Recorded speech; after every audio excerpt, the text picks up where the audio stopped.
Family, family, family, family. How goes it? How's everyone's week been? Has Snowball caused any mischief in anyone's week? Glad to be here. I see the apples and the milk.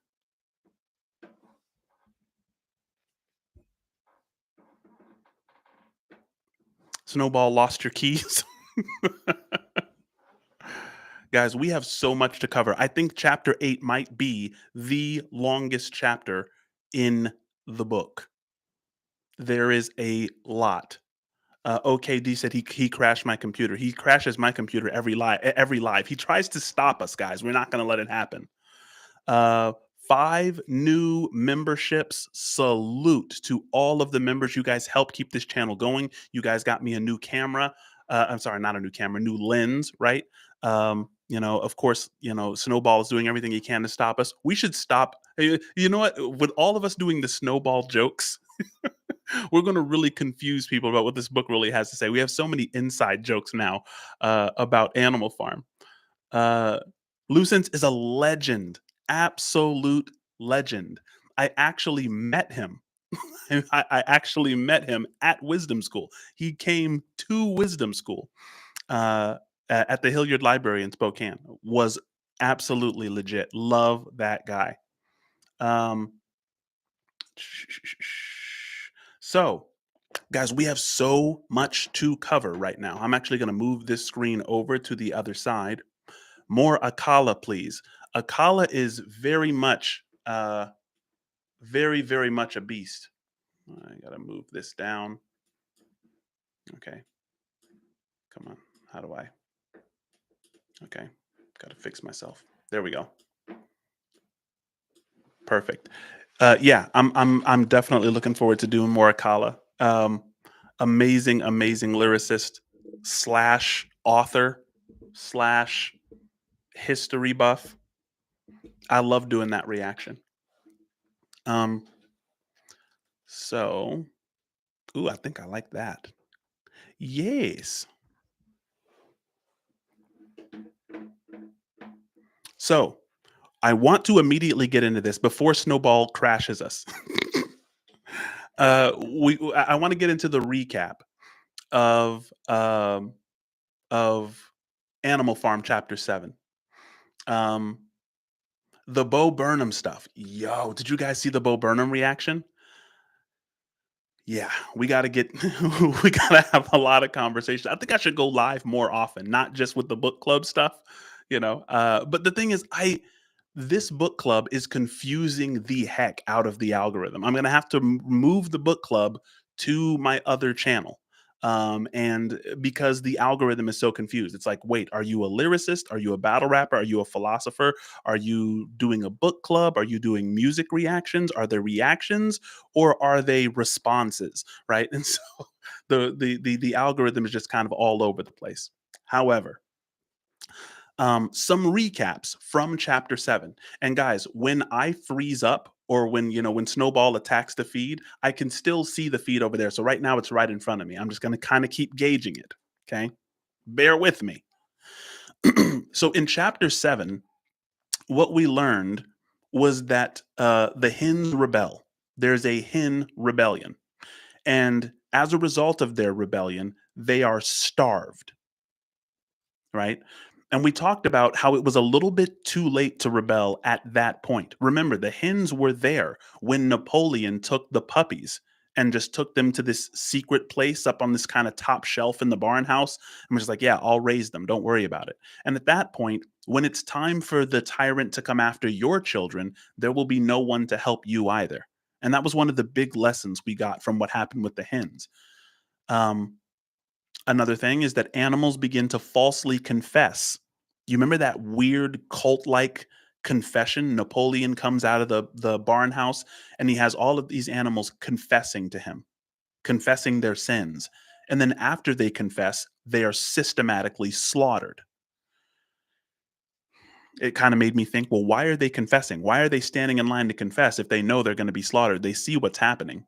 And then it kind of became, well, Napoleon is making himself more like a god in their eyes. He stays away from view. He's always ushered in by this pack of dogs that seem like insanely aggressive.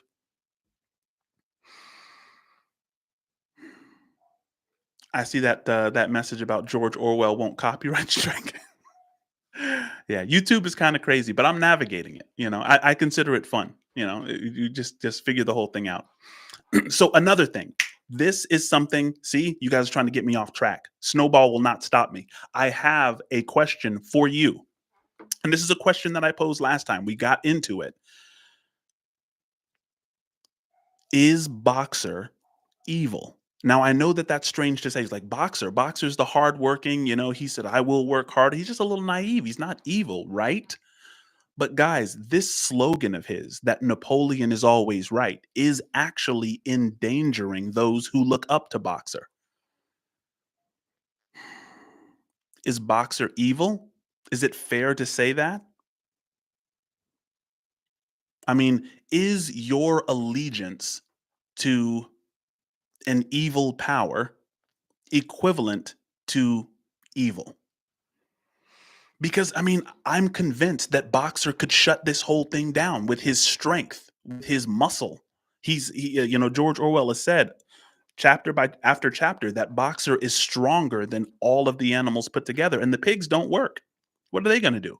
You know, uh, Napoleon actually sicked a couple of the dogs on Boxer, and Boxer like stomped one to the ground and was looking at Napoleon like, "Should I kill this thing? It just attacked me." Right? Um, Super Joe says no, he's been duped. Kim says not evil but naive. Definitely naive for sure. Heather says a tool for evil. Kat says he's evil maybe to some. Um, I see one that says, yeah, he is serving as a tool for evil, but he is not evil himself. He's naive or ignorant. And I like that take, just kind of giving as much grace as we can here. That is the recap. I think we should also throw into the recap of chapter 7 that Squealer has become a complete historical revisionist. He just rewrites history as a matter of course. No big deal, right? Um, Crazy. And this is where we are right now. Um, oh, yeah. Another thing, very important part of recap of chapter 7. Beast of England is now banned. The animals are no longer allowed to sing Beast of England anymore. They have changed it to this two-sentence slogan: Animal farm, never through me shalt thou come to harm." Right? It's just like saying, yeah, I'm not going to hurt Animal Farm. And so Beast of England, which was the utopian story, was the utopian vision dreamed up by Old Major, is now not allowed to be sung on the farm anymore. So we have a ton to cover in chapter 8. Let's get right into it. A few days later, when the terror caused by the executions had died down, some of the animals remembered, or thought they remembered, that the sixth commandment decreed, "No animal shall kill any other animal." Right? So they're thinking this stuff up because they're just coming down off of their trauma from watching Napoleon slaughter a bunch of their kinsmen. So they thought they remembered the sixth commandment decreed, "No animal shall kill any other animal." And though no one cared to mention it in the hearing of the pigs or the dogs, it was felt that the killings which had taken place did not square with this. Clover asked Benjamin to read her the sixth commandment. And when Benjamin, as usual, said that he refused to meddle in such matters, she fetched Muriel. Shout out to Benjamin. There's some Benjamins still among us. You meet them every now and then. People are like, "Oh, it's all the same. It doesn't matter who you vote in. It's never going to change." People who have completely abandoned all hope. Benjamin's refusal to read the law is telling, right? Because they're saying, "Look, there's just been this slaughter, and we need somebody to read the law for us. Benjamin, you know how to read. Can you read it?" And he's just like, "No, I don't meddle in such manners." Benjamin realizes, guys, they're going to change the law as they see fit. what that law says. Haven't they already changed it? Didn't they change the pigs can't sleep in beds to or animals shall not sleep in beds? Didn't they change that to animals shall not sleep in beds with sheets? They just amend it whenever they want. Benjamin has been around long enough to know none of this stuff matters, right? He refused to meddle in such matters. And think of all of the games that they're playing. The animals are playing a game, and the pigs are playing a different game. Benjamin refuses to play either game. What game are the animals playing? They're playing this game to where it's like, oh, even though it seems tough right now, and even though our children are being taken, and even though we're being overworked, and even though we can't have any milk and we can't have any apples, even though all of that stuff, you know, we're still being taken care of, and Napoleon still has our best interest at heart. That's a game, and that's a game that Benjamin refuses to play. But the pigs are also playing a game. They're playing this kind of hierarchical game where it's like, let's just race to the top of Mount Delectable, get as much as we can. Benjamin refuses to play that game either. So I mean, Benjamin is a very interesting character here for sure. But she fetched Muriel. Muriel read the commandment for her. It ran, "No animal shall kill any other animal without cause." It's usually a two-word thing. It's usually the 2 words that they add that just changes everything, right? "No animal shall sleep on a bed with sheets."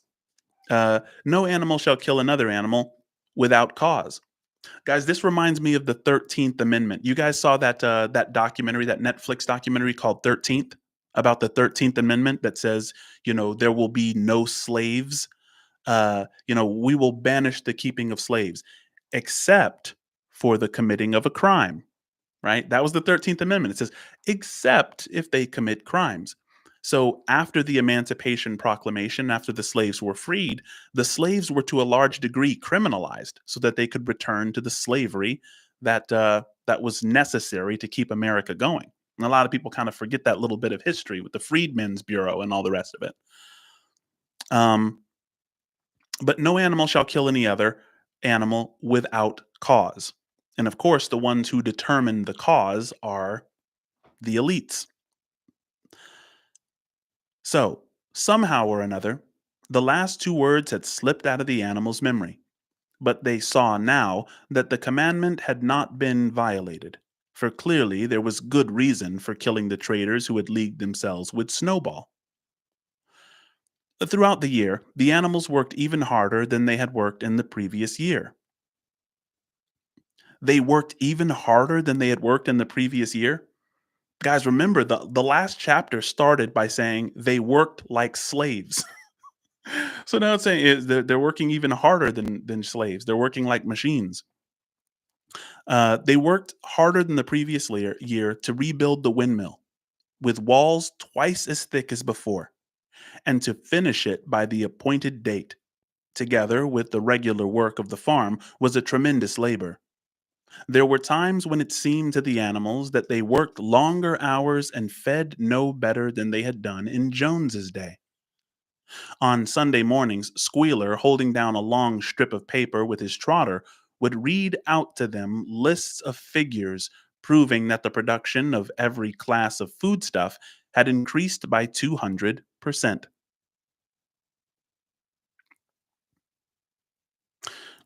What's interesting is that what we're going to learn as this narrative develops is that a lot of their gripes and complaints are now just in their minds. It used to be that the animals would grumble, that they would complain, that they would mention things. The pigs would speak up, the hens rebelled, and now all of the rebellion has receded into your mind. You're not allowed to say things. And we'll just kind of watch that develop.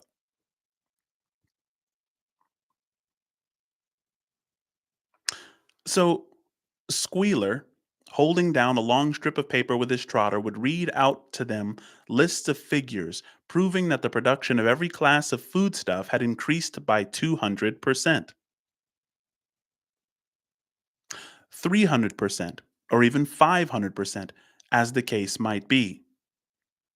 The animals saw no reason to disbelieve him, especially as they could no longer remember very clearly what conditions had been like before the rebellion. They saw no reason to disbelieve him. For some reason, I underlined that line, that they saw no reason to believe him, because this channel is dedicated to the accumulation of insights, right? And that word insight means that you've stopped ignoring something. Like when you have that moment when you're like, oh, I get it. Now I get it, right? Oh, it totally makes sense. The reason you do that, the reason you go, oh, I can't believe I didn't, it's because it was right there in front of you. That's why you have that reaction. You're like, oh, I was just ignoring it. It was right here in front of I was just ignoring it. And what's interesting is when it says the animals saw no reason to disbelieve him, it doesn't mean that the reasons to disbelieve him weren't right in front of the animals, right? So many dense lessons packed into this chapter. And I mean we might get to the end of it, but there's a lot to talk about here.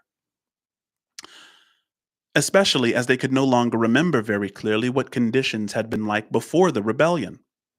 All the same, there were days when they felt that they would sooner have had less figures and more food. All orders were now issued through Squealer, or one of the other pigs. Napoleon himself was not seen in public as often, once in a fortnight. When he did appear, he was attended not only by his retinue of dogs, but by a black cockerel who marched in front of him and acted as a kind of trumpeter, letting out a loud cock-a-doodle-doo before Napoleon spoke. And so we've gone to from 4 dogs to 6 dogs to 9 dogs to now it just mentions that this is just a big pack of dogs. And now he has this cockerel that's just letting out a crow as if his presence represents the sunrise, right? You see how he's kind of deifying himself more and more. He's becoming more mystical.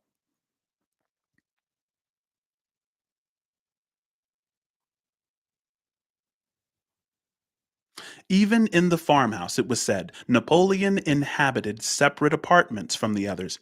He took his meals alone, with 2 dogs to wait upon him, and always ate from the Crown Derby dinner service, which had been in the glass cupboard in the drawing room. It was also announced that the gun would be fired every year on Napoleon's birthday, as well as on other 2 anniversaries. So it was announced that the gun would be fired every year on Napoleon's birthday. What I find fascinating about this, guys, is that the gun has only been used against the animals. It's like, why are you firing a gun to celebrate one of the animals when guns are what have been, killing them? It took out animals at the Battle of Cowshed. But Napoleon was now never spoken of simply as Napoleon. He was always referred to in formal style as our leader, Comrade Napoleon. The pigs liked to invent for him such titles as Father of all animals, Terror of mankind, Protector of the sheepfold, Duckling's friend, and the like. In his speeches, Squealer would talk with the tears rolling down his cheeks of Napoleon's wisdom, the goodness of his heart, and the deep love he bore to all animals everywhere, even and especially the unhappy animals who still lived in ignorance and slavery on other farms. Guys, beware of sophistry. By sophistry, what I mean is the tendency that certain politicians have. I hate saying politicians, not because they are not great examples of sophistry, they are, but because it's more than just politicians, right? I mean, what a politician will do is they will completely sell themselves to a lobbyist, which means they sell what they're going to do in office to the highest bidder. And then because they have nothing to offer you by the time you see them on TV, they're using platitudes that don't mean anything. Like we're going to we're going to be the greatest we've ever been, and as long as you and I work together, we're going to rebuild, and they'll just have this campaign slogan, rebuild. And it's like, it's not really particular, it's not really specific, but it sounds good. I was like, oh, we are going to bring the stars back. What does that mean? You'll just find it's like that doesn't really mean anything. It sounds flowery, it sounds nice. um, but in his speeches, Squealer would talk with tears rolling down his cheeks of Napoleon's wisdom, the goodness of his heart, and the deep love he bore to all animals everywhere, even and especially the unhappy animals who still lived in ignorance and slavery on other farms. It had become usual to give Napoleon the credit for every successful achievement and every stroke of good fortune. You would often hear one hen remark to another, under the guidance of our leader, Comrade Napoleon, I have laid 5 eggs in 6 days. Or two cows enjoying a drink at the pool would exclaim, thanks to the leadership of Comrade Napoleon, how excellent this water tastes. What's interesting is that this started in the opposite ditch, right? Remember, the animals would blame humans for absolutely everything? Maybe part of the lesson in this section is that when you blame a scapegoat for everything, it makes you more susceptible to blaming a tyrant for all of the good things, right? Isn't the tyrant usually leading the charge in blaming the scapegoat? So when you say all problems are centered in this one thing, right? That's a sacrifice of critical thinking. And those who sacrifice that critical thought and just say all of these problems are the fault of this one scapegoat are far more susceptible to saying all good things in life are the result of this tyrant, right? So what I wrote here in my margins, if you blame the oppressor for everything bad, you'll blame the tyrant for everything good. You guys are familiar with this, if you've been following the political landscape at all. There are some people who are so in love with the right that they blame everything bad on the left and everything good on the right. And similarly, there are certain people so in love with the left that they blame everything bad on the right and everything good on the left, right? Um, it's very important to get in the habit of recognizing the flaws of the people who you look up to. Recognize their shortcomings, and recognize the good things about the people you don't look up to, which is subtly more difficult in some cases.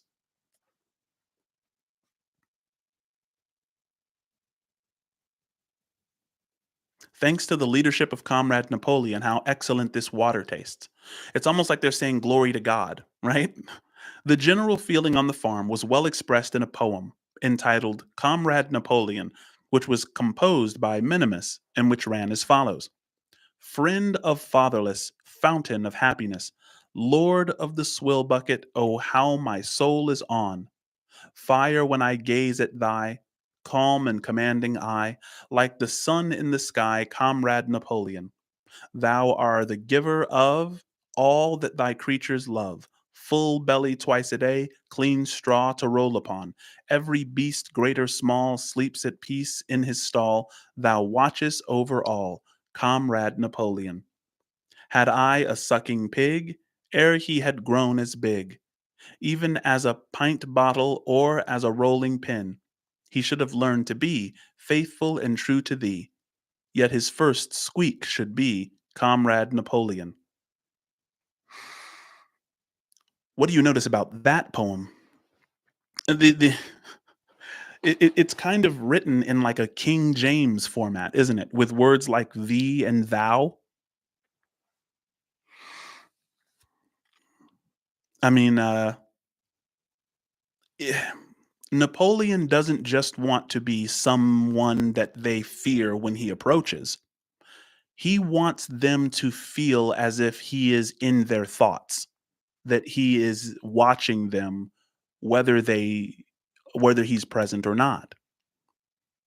Um, Guys, there are stories in North Korea that when Kim Jong Il, which is the father of Kim Jong Un, when Kim Jong Il was born, a new star formed. And when he was born, the winter turned into spring, and the animals celebrated. These are stories that are told in North Korea, right? You get this godlike status, uh, and then people will judge themselves instead of judge you. It's this very, very this might be kind of the creepiest part of some forms of tyranny. Napoleon approved of this poem and caused it to be inscribed on the wall of the big barn at the opposite end from the Seven Commandments. It was a portrait of Napoleon in profile executed by Square in white paint. Meanwhile, through the agency of Whymper, Napoleon was engaged in complicated negotiations with Friedrich and Pilkington. So Pilkington represents the West or the Allied powers, or capitalism, and Friedrich represents Hitler or the Nazis or Germany. And of course, Animal Farm is the USSR and the Russian Revolution. So the pile of timber was still unsold. Of the two, Frederick was the more anxious to get a hold.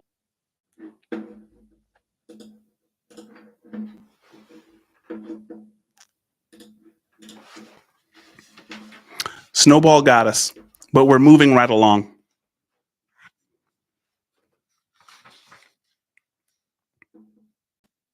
I'm going back to the poem. Napoleon. Oh, let me ask you this: did you guys hear the poem? You heard that biblical-like poem that was written for Napoleon.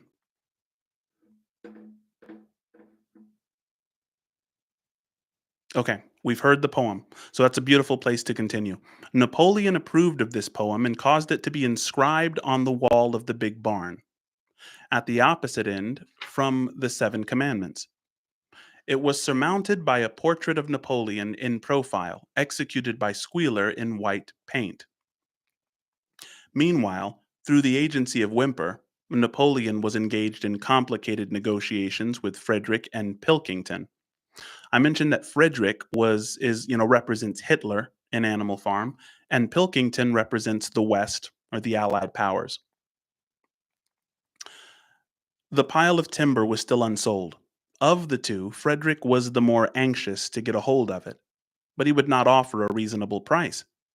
At the same time, there were renewed rumors that Frederick and his men were plotting to attack Animal Farm and to destroy the windmill, the building of which had aroused furious jealousy in him. Snowball was known to still be skulking on Pinchfield Farm. In the middle of the summer, the animals were alarmed to hear that three hens had come forward and confessed that, inspired by Snowball, they had entered into a plot to murder Napoleon.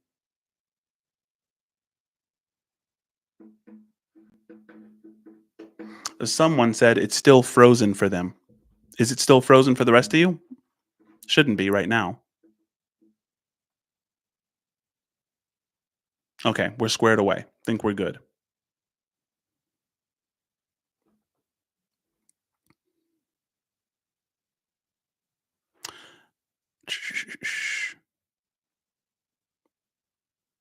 So, um, they were executed immediately. So Snowball was still known to be skulking on Pinchfield Farm in the middle of the summer. The animals were alarmed to hear that three hens had come forward and confessed that, inspired by Snowball, they had entered into a plot to murder Napoleon. They were executed immediately, and fresh precautions for Napoleon's safety were taken. There's a couple of explanations for why these hens would come forward to Napoleon with a confession that they know is going to get them killed.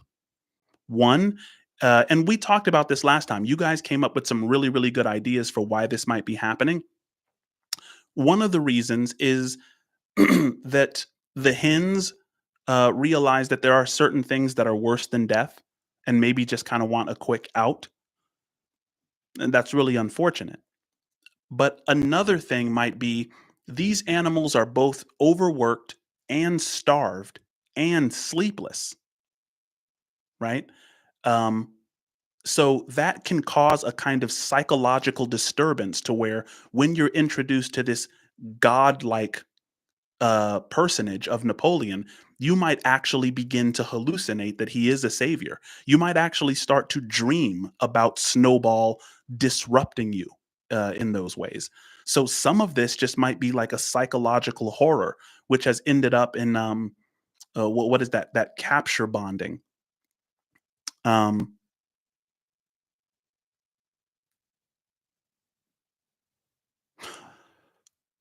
but it says they were executed immediately, and fresh precautions for Napoleon's safety were taken.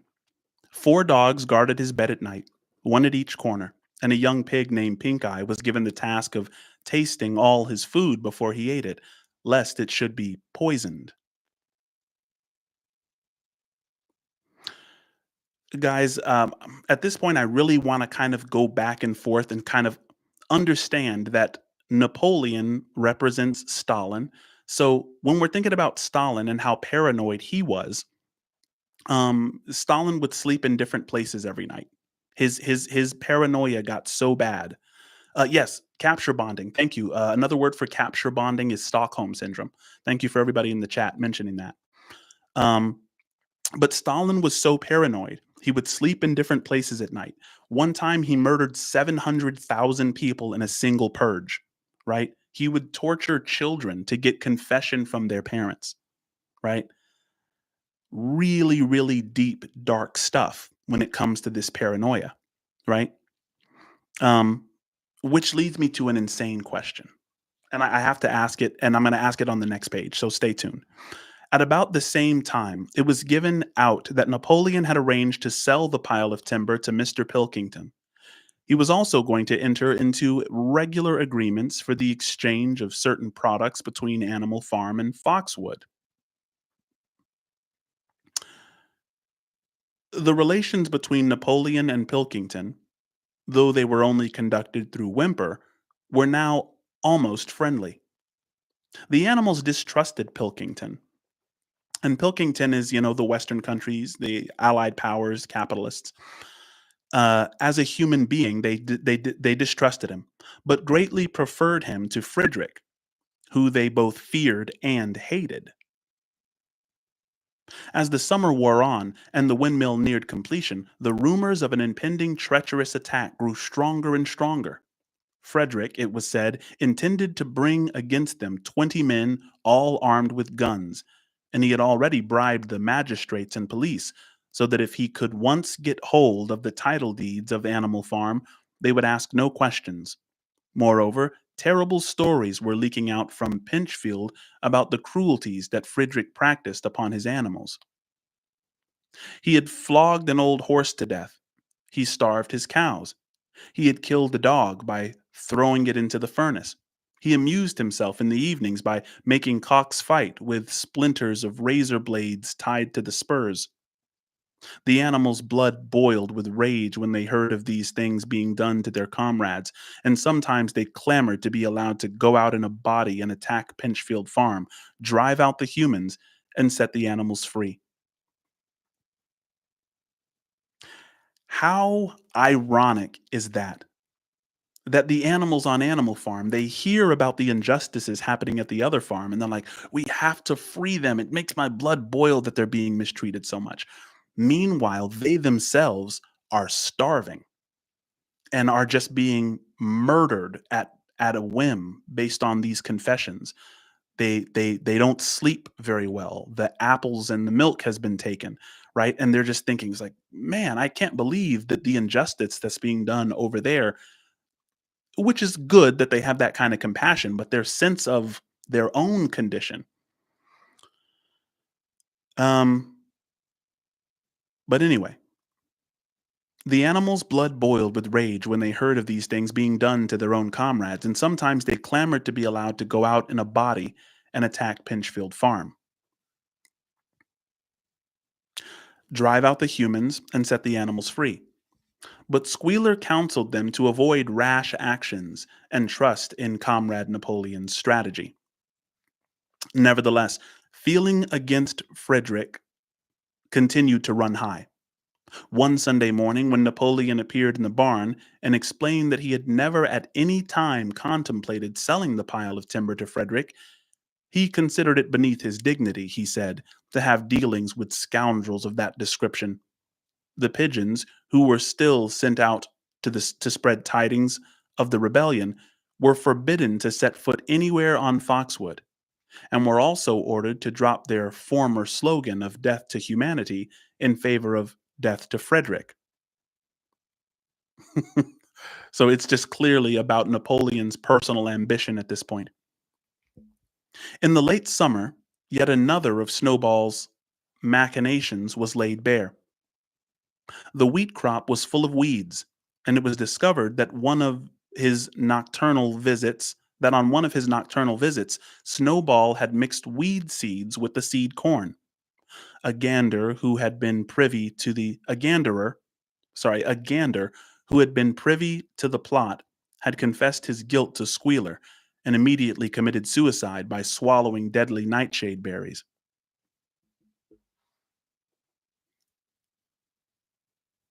The animals now also learned that Snowball had never, as many of them had believed, hitherto received the order of Animal Hero First Class. This was merely a legend, which had been spread some time after the Battle of the Cowshed by Snowball himself. So far from being decorated, he had been censured for showing cowardice in the battle. Once again, some of the animals heard this with a certain bewilderment, but Squealer was soon able to convince them that their memories had been at fault. The ability to alter reality at will um, is a very unique superpower when a tyrant kind of has that ability. I feel like it's kind of rare. Um, but in the autumn, by a tremendous, exhausting effort, for the harvest had to be gathered at almost the same time, the windmill was finished.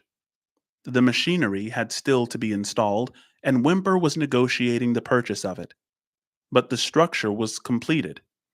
In the teeth of every difficulty, in spite of inexperience, of primitive implements, of bad luck, and of Snowball's treachery, the work had been finished, punctually to the very day.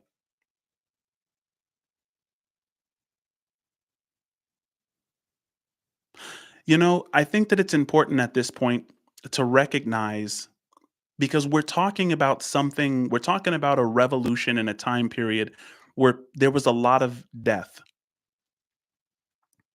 And it's important to recognize that though those people died under Stalin, they were kind of extraordinary human beings. In less than 10 years, they turned a fairly poor agrarian culture into one of the world's major superpowers, you know? So I think when reading about things like this, it's so difficult. I've been researching like how to do it, or if there'll ever be a time where the millions and millions of people who died under Stalin will ever be anything more than just numbers. Like, what can we do to appreciate them more? Right? Uh, they outproduced the Nazis in artillery, in tank production. You know, these are incredible human beings. Um, But tired but proud, the animals walked round and round their masterpiece, which appeared even more beautiful in their eyes than when it had been built the first time. Moreover, the walls were twice as thick as before. Nothing short of explosives would lay them low this time. And when they thought of how they had labored, what discouragements they'd overcome, and the enormous difference that would be made in their lives when the sails were turning and the dynamos running, when they thought of all this, their tiredness forsook them, and they gamboled round and round the windmill, uttering cries of triumph. Napoleon himself, attended by his dogs and his cockerel, came down to inspect the completed work. He personally congratulated the animals on their achievement and announced that the mill would be named Napoleon Mill.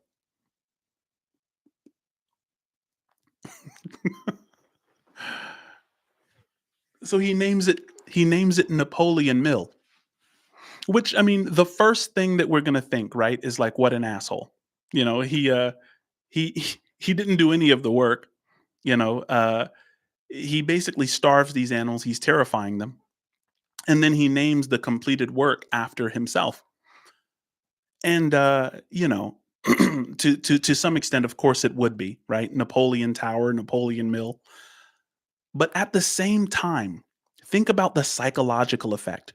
What if this is an honor for them because of how godly they see Napoleon? He has so warped their mind that some of his abuses are just like they're waiting for a crumb to fall off of his table. And that's the real horror of it when you really start to think deeply about these things. I mean, they're already confessing to him and being killed, right? Um, 2 days later, the animals were called together for a special meeting in the barn. They were struck dumb with surprise when Napoleon announced that he sold the pile of timber to Frederick.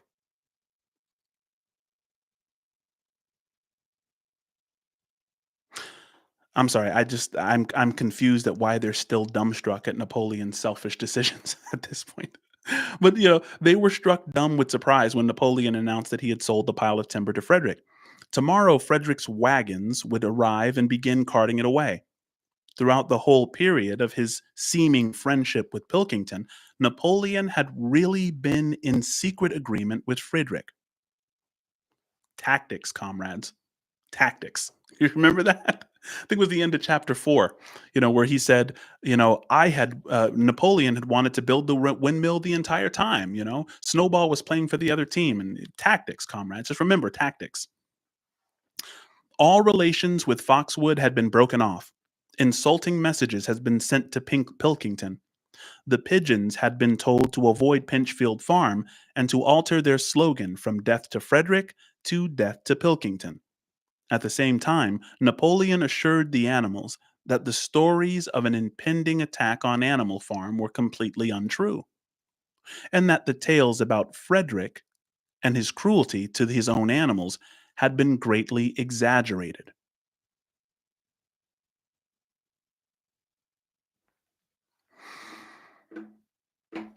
So here's the question: why, oh, why does Napoleon trust Frederick? Or to put it this way, why in hell does Stalin trust Hitler? Stalin doesn't trust his own shadow, right? Stalin has no trust for anybody. And yet, the one person he decides to trust is like clearly the least trustworthy. You know, why? Let me know what you think. Or do you think it wasn't trust? Do you think Stalin didn't trust Hitler and he just maybe thought he was using him? Patrick says dictators tend to trust other dictators. Maybe. Patrick, I love you, by the way, if that's you. um, you see, the enemy thinks the same. It's a better deal. It was convenient. So, historians have said that, Stalin maybe didn't trust Hitler. Stalin thought that Hitler was spread too thin. He had troops in Britain. He had a lot of troops in Germany. He was kind of spread a little bit too thin, so he wouldn't be dumb enough to invade, right? He wouldn't be dumb enough at this point. So a lot of historians think that that's the case. But another reason that Stalin trusted Hitler was because when you are surrounded by a bunch of yes men, when you are surrounded by people who are afraid to tell you anything that's not already in your own mind because you'll kill them, right? Then you start to get this subtle sense of your own genius. You kind of get this subtle sense of your own brilliance. Like whatever I think just must be gold. I must really be God, right? And I think that there was a lot of that operating in Stalin too, because there were so many people afraid to say anything to him. Maybe it was a mix of the two. Anyway, it's crazy that trust happened. Maybe it wasn't trust, but that alliance happened for the short time that it did. All these rumors had probably originated with Snowball and his agents. It now appeared that Snowball was not, after all, hiding on Pinchfield Farm, and in fact had never been there in his life. He was living in considerable luxury, so it was said, at Foxwood, and had in reality been a pensioner, a pensioner of Pilkington for years past. The pigs were in ecstasies over Napoleon's cunning, but seeming to be friendly with Pilkington, he had forced Frederick to raise his price by £12. But the superior quality of Napoleon's mind, said Squealer, was shown in the fact that he trusted nobody, not even Frederick. Frederick had wanted to pay for the timber with something called a check, which, it seemed, was a piece of paper with a promise to pay written upon it. But Napoleon was too clever for him. He had demanded payment in real £5 notes, which were to be handed over before the timber was removed. Already Frederick had paid up, and the sum he had paid was just enough to buy the machinery for the windmill.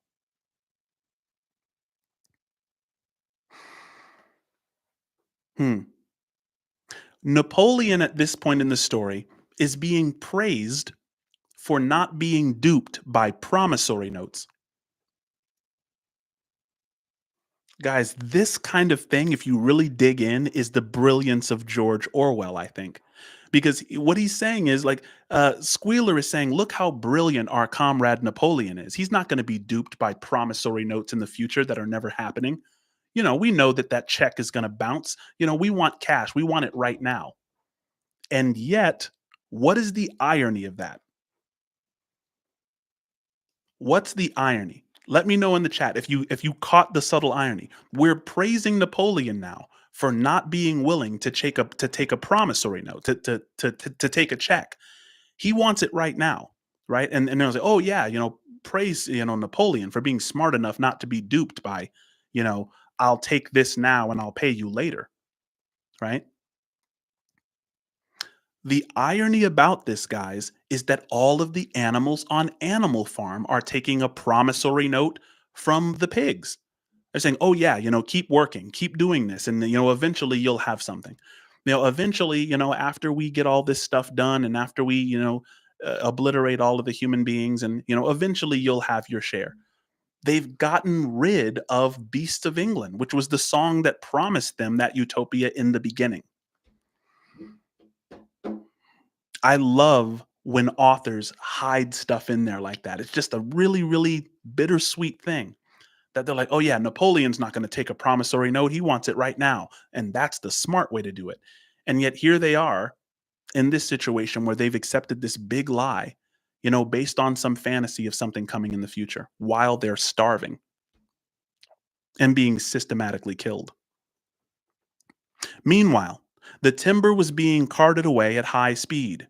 When it was all gone, another special meeting was held in the barn for the animals to inspect Frederick's banknotes. Smiling uh, beatifically and wearing both his decorations, Napoleon reposed on a bed of straw on the platform, with his money at his side, neatly piled on a china dish from the farmer's kitchen. And isn't it just so clear that Napoleon has begun to worship the thing that he's supposed to oppose? Like he just loves all of the human stuff. He now has a china dish from the farmhouse, and you know, he sleeps in the bed. He's just trying to really be Jones, and he embodies the spirit of Jones already. 3 days later, there was a terrible hullabaloo.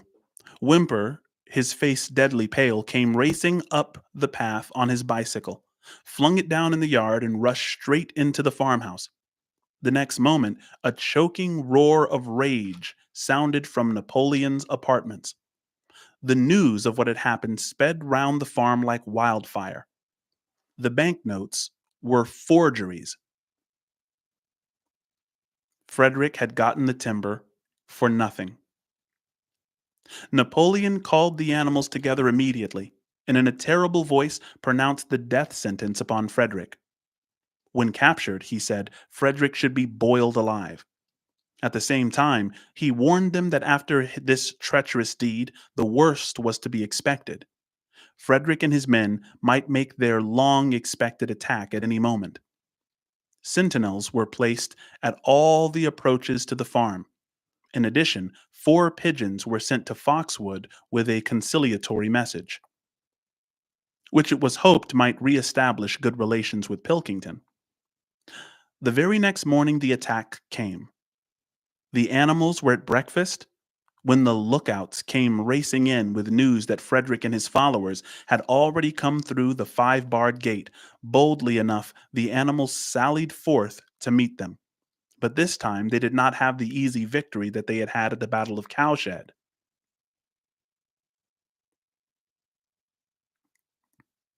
There were 15 men with half a dozen guns between them, and they opened fire as soon as they got within 50 yards.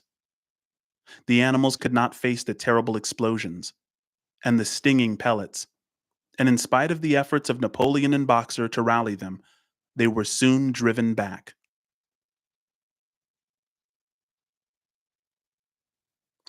Guys, what's so sad about this, thinking of it in terms of Stalin's behavior when the Nazi invasion happened, is that they could have been taken care of a lot better than they were. A lot of the famines during that time were directly due to Stalin's behavior. Like there were grain quotas that caused mass starvation. Skilled farmers were deported by Stalin, right? Or executed, right? And so all of these things, even the unpreparedness and the famine infecting all of the people who had to now fight this, it didn't have to be the way that it was. A number of them were already wounded. They took refuge in farm buildings and peeped cautiously out from chinks and knotholes. The whole of the big pasture, including the windmill, was in the hands of the enemy. For the moment, even Napoleon seemed at a loss. He paced up and down without a word, his tail rigid and twitching. Wistful glances were sent in the direction of Foxwood. If Pilkington and his men would help them, the day might yet be won. But at this moment, the 4 pigeons who had been sent out on the day before returned, one of them bearing a scrap of paper from Pilkington. On it was penciled the words, "Serves you right."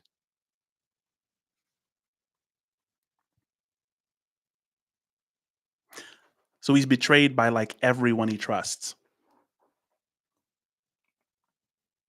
which is kind of the result of living in an echo chamber.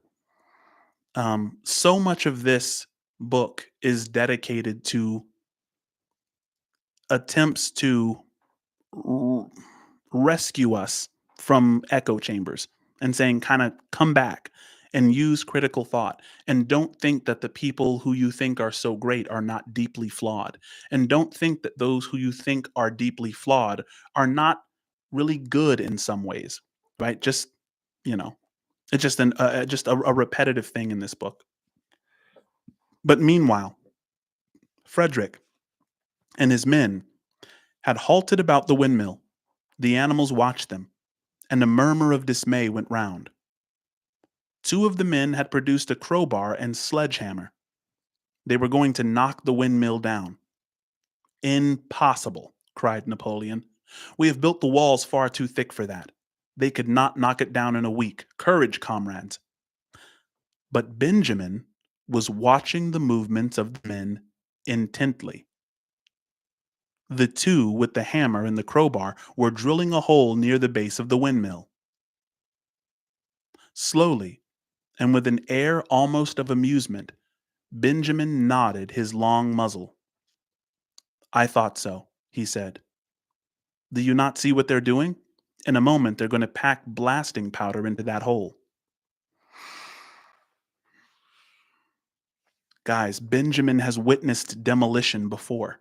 Remember what Benjamin would say? He would say that cryptic message, "None of you have seen a donkey dead before," right? Donkeys live a long time. That's usually the only thing he says. But now he says, "I thought so. Do you not see what they're doing? In another moment, they're going to pack blasting powder into that hole." And the thing is, when I imagine Benjamin saying this, I don't imagine him saying it sad. I don't imagine he's saying it like depressed, like, "Oh no, you see what they're doing." It's almost like he's saying like with fascination, like it's all happening again.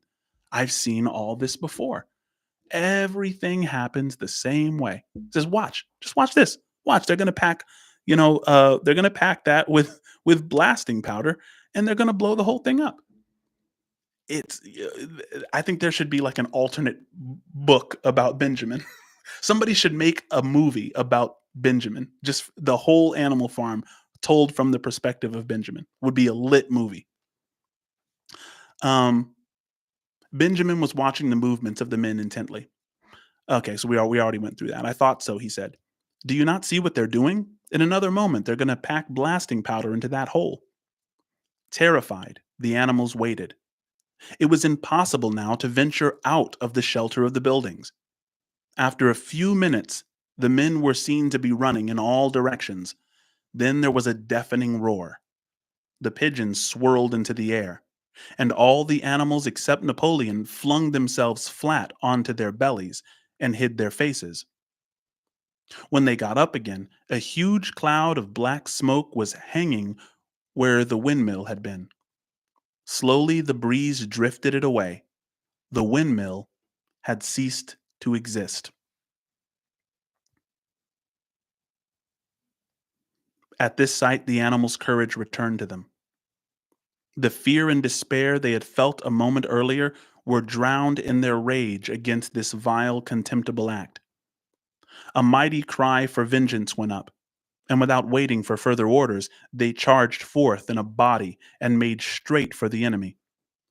This time they did not heed the cruel pellets that swept over them like hail. It was a savage, bitter battle. The men fired again and again, and when the animals got to close quarters, lashed out with their sticks and their heavy boots. A cow, 3 sheep, and 2 geese were killed, and nearly everyone was wounded. Even Napoleon, who was directing operations from the rear, had the tip of his tail chipped by a pellet. But the men did not go unscathed either. 3 of them had their heads broken by blows from boxers' hooves. Guys, Boxer was the one who was almost in tears at knocking out a guy. I mean, to be fair, he thought he'd killed him. He had his horseshoe on, and at the Battle of Cowshed, he knocked this guy completely out. And he was really, really shaken up by that. Boxer's a really big guy, but he's not. He's a very gentle soul. He's just kind of a naive, gentle soul who works really hard. But now he's just offing people. And he's kind of lost himself. He's lost his entire identity in Napoleon's identity.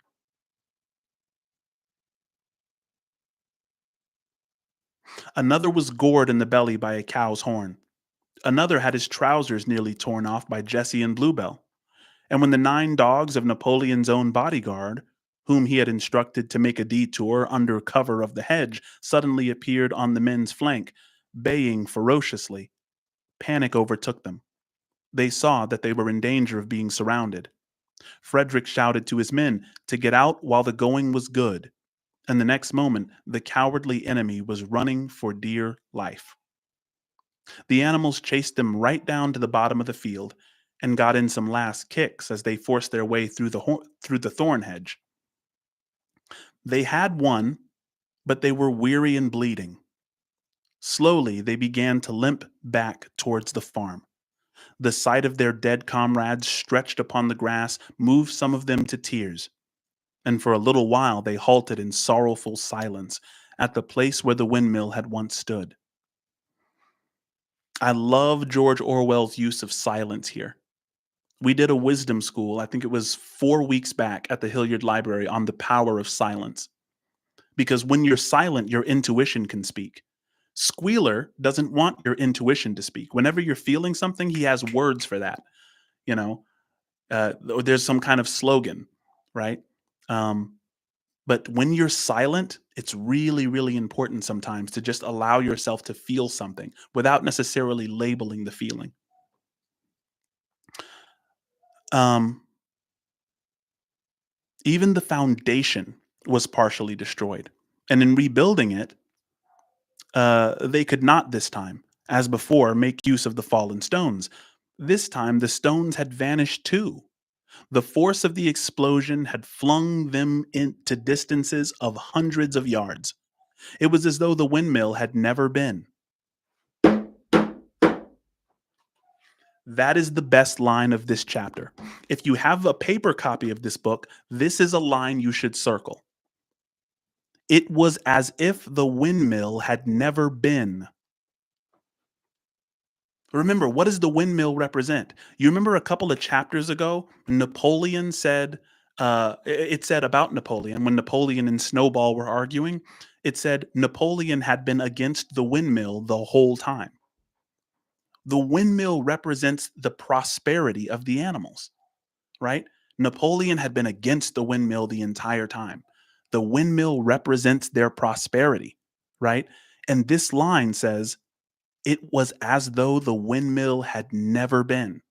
All of their work, all of those years, all of the injuries, some of the deaths, right? All of the thwarts by the ghost of Snowball, all of that, it's destroyed so thoroughly that it's as if it's as if you never started. You just gave your life and your muscles and some of your comrades to this thing.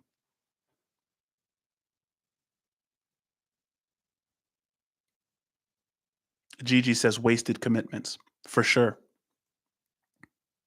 I think that's the best line in this chapter. As they approached the farm, Squealer, who had unaccountably been absent during the fighting, came skipping towards them, whisking his tail and beaming with satisfaction, and the animals heard from the direction of the farm buildings the solemn booming of a gun. "What is that gun firing for?" said Boxer. "To celebrate our victory," cried Squealer. Imagine firing off a gun as people with bullets in them are returning home. Like, why are you firing a gun? Boxer's completely said, "What is that gun for?" So Squealer says, "To celebrate our victory." "What victory?" said Boxer. His knees were bleeding. He had lost a shoe and split his hoof, and a dozen pellets had lodged themselves in his hind leg. "What victory, comrade? Have we not driven the enemy off our soil, the sacred soil of Animal Farm?"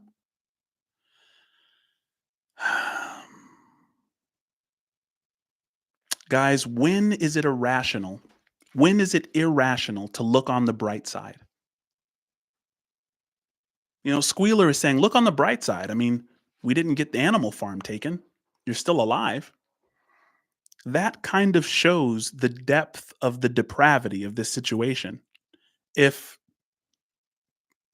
if winning just means you didn't die, what kind of victory is that? Maybe it'll begin to dawn on them that there are fates worse than death.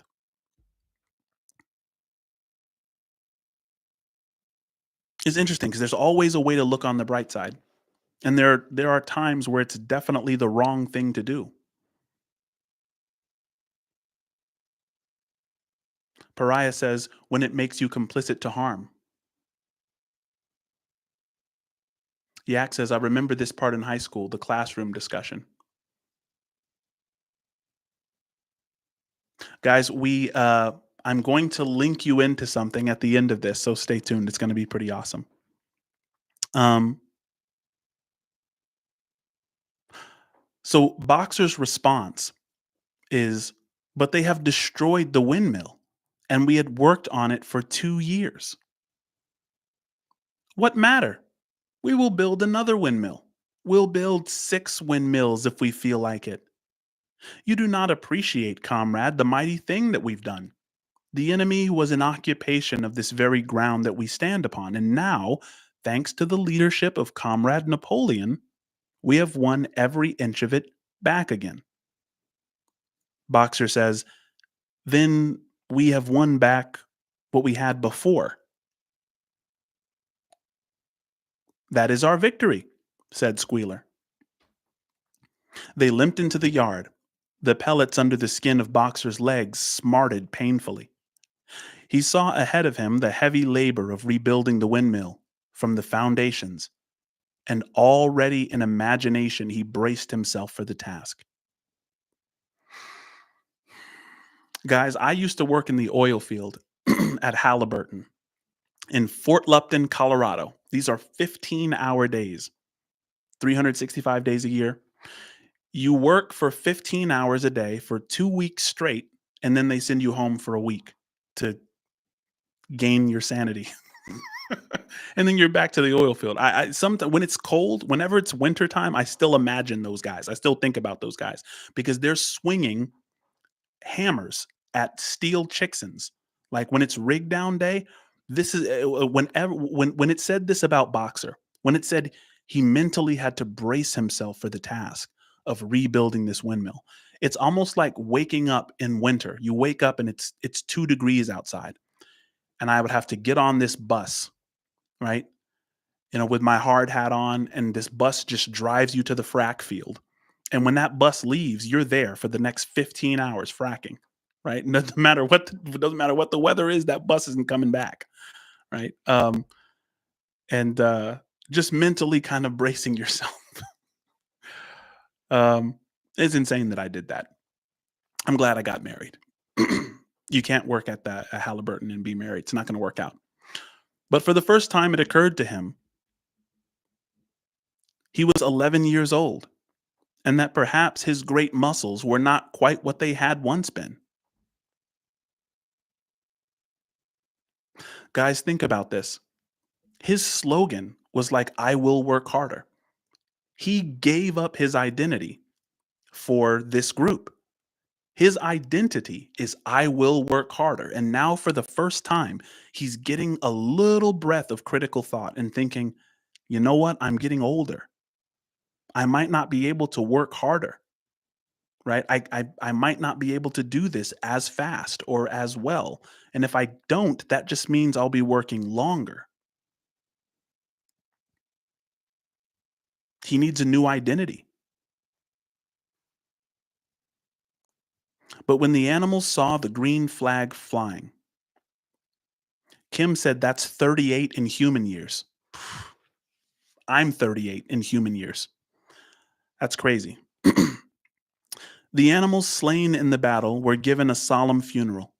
Boxer and Clover pulled the wagon which served as a hearse, and Napoleon himself walked at the head of the procession. 2 whole days were given over to celebrations. There were songs, speeches, and more firing of the gun, and a special gift of an apple was bestowed on every animal. It's crazy that an apple is a special gift now. It's only a special gift because the pigs took all of them. Isn't it crazy that you can have something taken from you and now you don't identify with the thing taken from you and now it's a special gift? With 2 ounces of corn for each bird and 3 biscuits for each dog, it was announced that the battle would be called the Battle of the Windmill, and that Napoleon had created a new decoration, the Order of the Green Banner, which he had conferred upon himself. In the general rejoicings, the unfortunate affair of the banknotes was forgotten. It was a few days later that it was a few days later than this that the pigs came upon a case of whiskey in the cellars of the farmhouse. It had been overlooked at this time when the house was first occupied. That night there came from the farmhouse the sound of loud singing, in which, to everyone's surprise, the strains of Beasts of England were mixed up.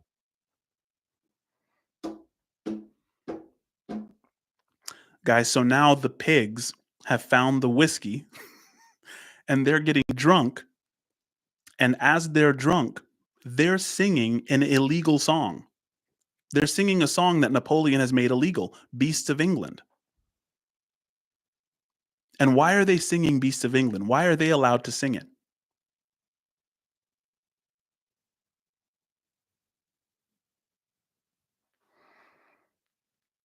Well, maybe because the promise only really applies to them.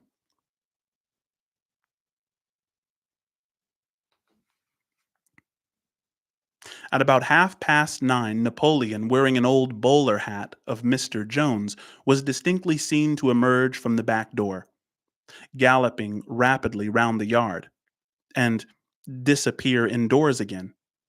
But in the morning, a deep silence hung over the farmhouse. Not a pig appeared to be stirring. It was nearly 9 o'clock when Squealer made his appearance, walking slowly and dejectedly, his eyes dull, his tail hanging limply behind him, and with every appearance of being seriously ill. He called the animals together and told them he had a terrible piece of news to impart. Comrade Napoleon was dying. A cry of lamentation went up. Straw was laid down outside the doors of the farmhouse, and the animals walked on tiptoe. With tears in their eyes, they asked one another what they should do if their leader were taken away from them. A rumor went round that Snowball had after all contrived to introduce poison into Napoleon's food. At 11 o'clock, Squealer came out to make another announcement. As his last act upon earth, Comrade Napoleon had pronounced a solemn decree. The drinking of alcohol was to be punished by death. By the evening, however, Napoleon appeared to be somewhat better, and the following morning Squealer was able to tell them that he was well on the way to recovery. But the evening of that day Napoleon was back to work, and on the next day it was learned that he had instructed Whymper to purchase in Willington some booklets on brewing and distilling. A week later, Napoleon gave orders that the small paddock beyond the orchard, which it had previously been intended to set aside as a grazing ground for animals who were past work, was to be plowed up. It was given out that the pasture was exhausted and needed reseeding. But it soon became known that Napoleon intended to sow it with barley. So, guys, Napoleon intends to do a lot more drinking, and he's repurposing things that the animal needs for his own amusement. And we have to go back to Stalin because Stalin did this all the time. He repurposed the needs of his people for his own self aggrandizement. One example was the Russian Orthodox Church. Right, this is a place where people went for solace, for meaning, and he repurposed these a lot for propaganda theaters to just kind of self-aggrandize himself and worship himself. Another one was the Moscow Metro. Um, Tens of thousands of people were worked to death on the Moscow Metro, which was supposed to be something which helped workers commute to their jobs and back home in an efficient manner. But he wanted it adorned with marble, and he wanted statues of himself erected in this area, and just worked tens of thousands of people to death on this thing. Um, and I think that's what's meant by Orwell's depiction of Napoleon as someone who's going to, take you know, things which were intended to set aside as grazing ground for animals and just use them to grow beer. About this time, there occurred a strange incident which hardly anyone was able to understand. One night, at about 12 o'clock, there was a loud crash in the yard, and the animals rushed out of their stalls. It was a moonlit night. At the foot of the end of the wall of the big barn, where the 7 commandments were written, there lay a ladder broken in 2 pieces. Squealer, temporarily stunned, was sprawling beside it, and near at hand there lay a lantern, a paintbrush, and an overturned pot of white paint. The dogs immediately made a ring round Squealer and escorted him back to the farmhouse as soon as he was able to walk. None of the animals could form any idea as to what this meant, except old Benjamin, who nodded his muzzle with a knowing air and seemed to understand, but would say nothing. Guys, maybe Benjamin was on the farm prior to Jones having a drinking problem, and he knew where Jones' drinking problem led. And so this simple nod, he's saying, "Yeah, I understand where this is going. It all happens the same way. He's seen it all before." But a few days later, Muriel, reading over the 7 commandments to herself, noticed that there was yet another one of them which the animals had remembered wrong. They had thought the fifth commandment was no animal shall drink alcohol, but there were two words that they had forgotten. Actually, the commandment read, no animal shall drink alcohol to excess. You know the funny thing about this addition to the law, no animal shall drink alcohol to excess, is drinking alcohol to excess is what made him fall off the ladder after after adding excess to the law. Right? That's probably why the ladder fell over and woke everybody up. It's because the pigs have taken up drinking, and so now they're like, "Oh, go up there and change the law." He goes up there and he's changing it so we can drink, just don't drink to excess. But yet he falls off the ladder.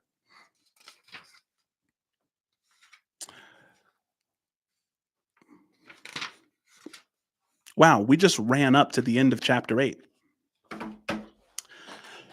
Man, that was the end of chapter 8. Uh, I hear see Kim saying, "Is anyone else getting an echo? Anybody else hearing an echo? Am I sounding good?"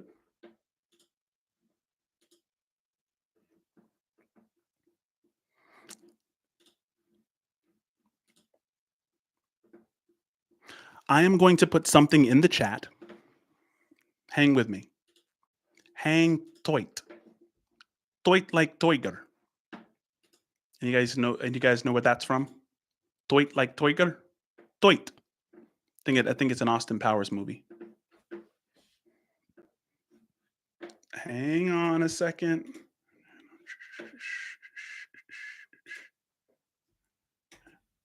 Okay. Guys, check this out. I am posting in the chat right now. Before I post this in the chat, I want to let you know what's happening. These readings, the rest of Animal Farm and 1984, which we're going over next, and then after 1984, I really, really want to read um, uh, Ishmael by Daniel Quinn. The remainder of this book and subsequent books will no longer be read on this channel. And the reason for that is that it is deeply confusing the algorithm because I was doing reaction videos and everybody kind of knew me for that. And I was like, oh, I like dystopian literature. And then somebody's like, oh, you like dystopian literature just like Ren does. And I looked up Ren and he likes dystopian literature. And so we started this book club and it became something amazing. But it is confusing the algorithm. It's like, okay, what the heck is this channel? Is it a book club channel? Is it a reaction video channel? Is it music? I mean, I'm already all over the place as it pertains to like what I love music wise, hip hop, rock, what have you. What I'm posting in the chat right now is a link to where future books will be. So stay subscribed here, but also go over and subscribe there and click the notification bell over on that channel. That channel is called The Layman. I'm putting that there now and I'm pinning it. Right. So the message is pinned. Anyone go over there right now, add another, add another tab and go over to that channel. There's only like 5 videos on there. I just started that channel like a couple of days ago. So I'm thinking like, why are some of my videos not moving? Why am I not in the algorithm as much as I was? And it's because I'm confusing the algorithm by doing 2 things at once. So please go over there and add that. Please go over there and sub and comment on some of the videos if you want. I mean, these videos are going to be very different. The Layman is a different channel. It's a different thing. So don't expect the Layman channel to be identical to Mr. Biscuit Speaks. On this channel, we search for insights and we search for epiphanies hidden in music. Whereas on the Layman channel is dedicated to the idea that our wisdom consists in the knowledge that we know nothing, and so we don't look through music. We just look through like philosophical conversations, like the Alex O'Connors, the Richard Dawkins, um, the Daniel Dennett's. I mean, not just atheists. I just mentioned 3 atheists, but interesting stuff. Discord. Discord. All right. I am going to give you guys a link to the Discord right now, comrades. Right now. Right now. Right now, immediately. Okay. Um,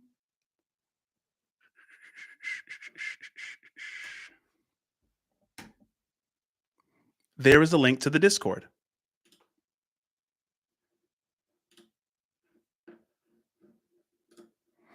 Super chat came in off subject. When will you be doing the next chapter in Rin's story? That is actually done.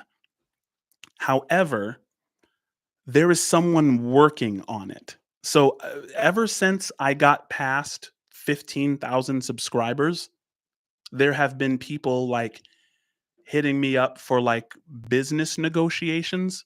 And they're like, oh, I want to do this with your channel and I will pay you this. And then we'll correspond in this way. And so uh, it's being worked on and it's going to be a really cool thing, but it is done already. So expect that in the very near future, as in this week.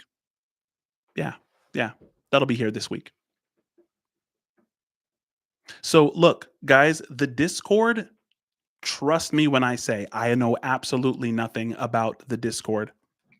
Um, I had Lucents actually help me with the Discord. So as far as getting in, I think that there's a few voice channels we can all get in. So definitely go to the Discord. I'm going to learn it and develop in it, but it's at least some place we could all go offline to like hang out and talk about all this stuff.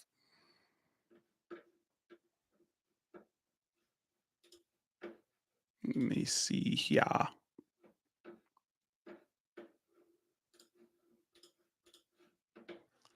Brilliant. More Akala, please. Absolutely. That's coming up. Keep it up, mate. Thank you, John. Thank you for the super chat. I really appreciate you guys helping the channel out. It is growing like crazy. We're almost at 20,000 subscribers. 20,000 subscribers. 20,000. I mean, we've been at it for just about a month and some change.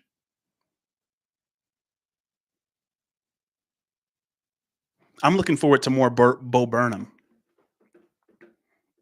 John Frank says, "Keep it Anne Frank with the shank and the ick." Guys, do you guys know that there was a big? I think it was on Reddit. Like there was a bunch of people who were saying like, "Hey, we have to get Mr. Biscuit and Ren to do an interview." It was really really dope. I still have yet to email Ren's team. I have to kind of find how to set that up because I think it would be an amazing interview.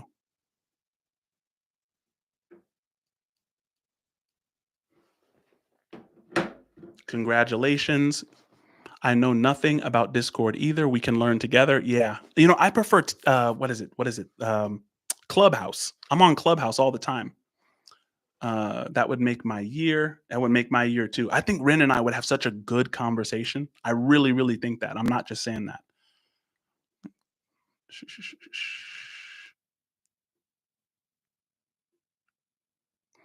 I like that Professor is like one of my nicknames on here. People are like, Professor Biscuit. Yes, very lovely, lovely indeed. Ren interview would be dope. Notifications going mental.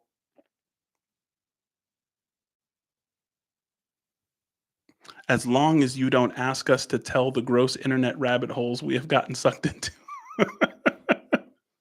Nikki, you're goaded. That's dope. But let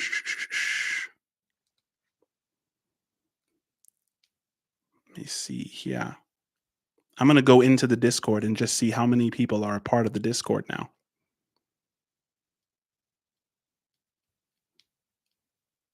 See, it takes me a while to even find the Discord on my phone. I might look like I'm 38, but I'm 83.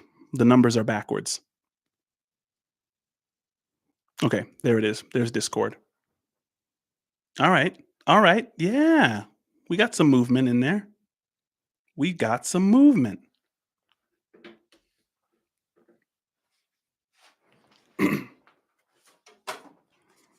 Not too long. Not too long at all. Coming up.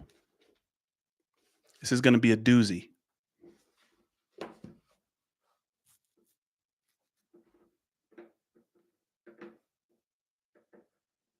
When will the next chapter be for Animal Farm? That's a phenomenal question. I say the next chapter for Animal Farm will be Monday. Everybody set your calendars. No, it won't be Monday. It'll be Tuesday. Yeah. Tuesday. The next Animal Farm will be Tuesday. Guys, Ryan was here earlier and I actually like shouted him out. I've known him since I was young and he was just in here. And I know him, like I know his profile picture. He was like commenting in this thing. Please leave the Discord like again. Oh, please leave the Discord link. The Discord link. Oh no. That's up top is the that is the layman link. So if you guys have not yet clicked the link to the layman, that's the channel that all subsequent books will be at. So right now, go over there and subscribe over there. Very important. Very important. Let me see. I'm going to drop the Discord link again. Hang on. The Discord link. Boop.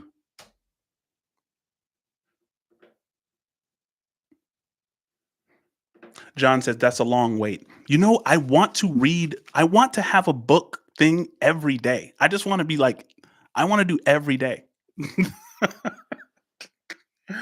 But that's not really tenable. That's not the way the algorithm is like built for growth and everything. I just have and plus I have to do wisdom school at the same time. What's phenomenal about wisdom school and Lucence actually came. Lucence and his son came to wisdom school and we met in person. It was the most phenomenal thing ever. It just met me, just learned about me on the channel, came all the way to the Hilliard Library in Spokane and had wisdom school with us. What a legend. Lucence is completely goated. And then he helped me build the Discord. So dope.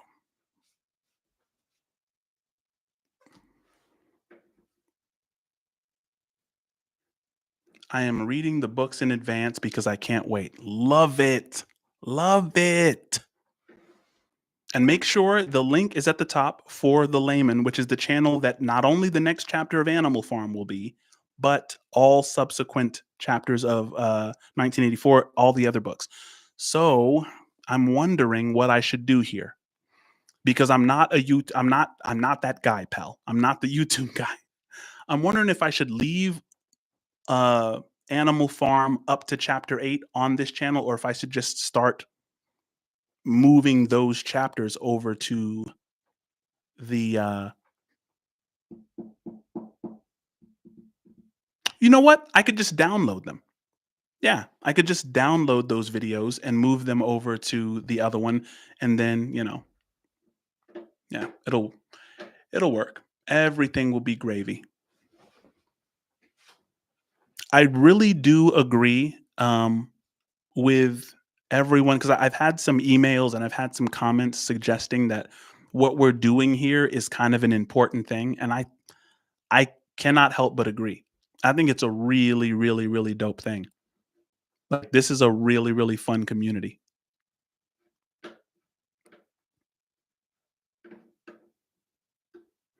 Somebody said Pariah said biscuits and gravy. Gravy is my daughter. That's Mrs. Gravy. Little Miss Gravy. And my wife is Mrs. Biscuits. My wife hates that. My wife is no. If my wife heard that, she's like, no, I'm not. You and Livy have your biscuits and gravy thing.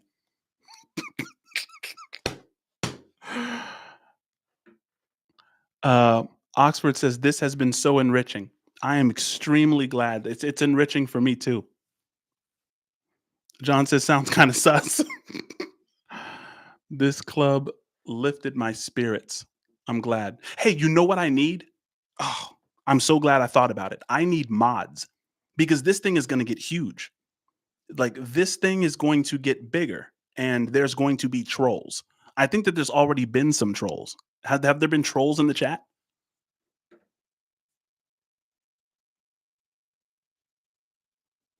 How, like, what do you guys' experience been with trolls in the chat? Spam a little, yeah, today, yes. Nothing serious. Yeah. Let me see.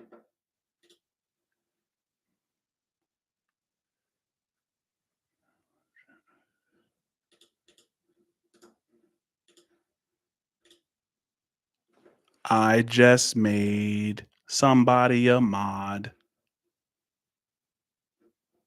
Let me see. I'm just passing out duties like Napoleon. I'm making mods of men. Modded comrade.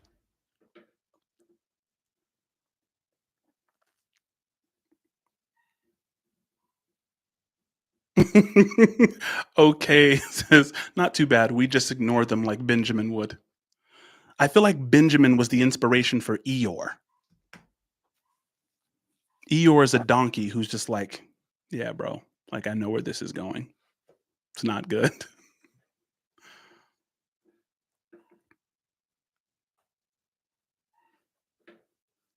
No Mrs. Biscuits. Reading through the chat is so legit. Thank you, Nikki. I deeply appreciate it. Kim said Eeyore came first. What? Eeyore probably did come first. Hmm. Hang on a minute. Do, do, do, do, do, do, do. All right, we've got some mods. We've got some mods now. Now we're a little army. The mods get to sit on the high hay and eat apples and milk.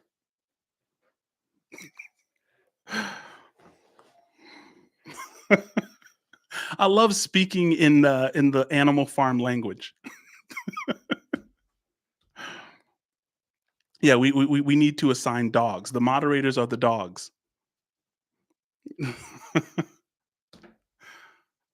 Biscuit Army merch. Guys, the merch, listen to this. Check out the merch ideas. Check out the merch ideas. The ideas for merch are redonkulous, guys. Okay, so ideas for merch. The dynamic is gigantic. Nice to meet you. Of course, apples and milk. Apples and milk merch for sure. The Cascade is infinite is going to be merch. Uh, I'm cognitively available because we always talk about like cognitively limited states like stress and boredom. So like having a hat that says I'm cognitively available would just be really funny, I think. Of course, hats and shirts that say I'm an Insight member or I'm an Epiphany member to kind of promote the channel, cause more growth. Um, and then I want mugs like coffee mugs that say I'm a man of a certain age or I'm a woman of a certain age. Just because just because whenever I don't get something, I say, look guys, I'm a man of a certain age. I think I am a senior citizen even though I'm 38. People in my family don't live to see 70. It's not a thing. It's not a thing. I'm old. I don't look old, but as far as my family goes, I've lived most of my life and I'm content with that. I've come to terms with it. Kat says you're a baby. I'm cognitive. Snowball merch. Snowball did it is crazy merch. Snowball did it is crazy merch. I love that. Blame Snowball is fire. That is amazing. I need to. I'm gonna post.